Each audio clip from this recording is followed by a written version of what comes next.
Fil-Mosta hemm għexieren ta' toroq li jridu jsiru mill-ġdid jew għandhom bżonn manutenzjoni kbira. Wieħed jistenna li deċiżjoni dwar liema minn dawn it-toroq għandhom jingħataw priorità tkun waħda li tittieħed mill-Kunsill Lokali wara diskussjoni u konsultazzjoni. Iżda mhux hekk ġara. Is-Sindku tal-Mosta Shirley Farrugia qablet il-kumpanija tagħha u ta' żewġha, il-Perit Stephen Farrugia, biex tagħmel rapport dwar l-istat tat-toroq tal-Mosta. Imbagħad iddeċidiet waħedha li ma toroq għandhom isiru.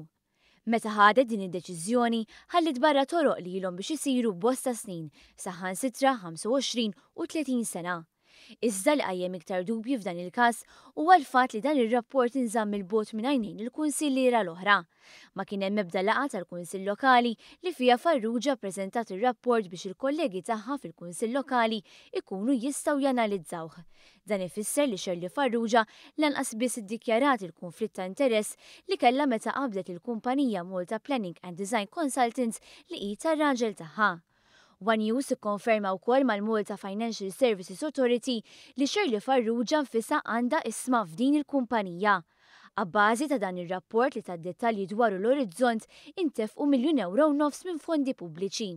Ikkuntattjata mill-Orizzont, Shirley Farrugia ddefendiet il-pożizzjoni tagħha u r-rapport bl-isem ta' Mosta Road Condition Survey.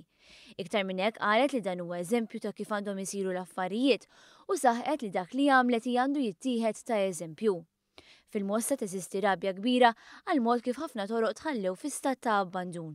Iżda iktar minn hekk, ħafna mostin huma mortati għal mod kif qatt ma sabu widen għal karba tagħhom minn Kunsill Nazzjonalista.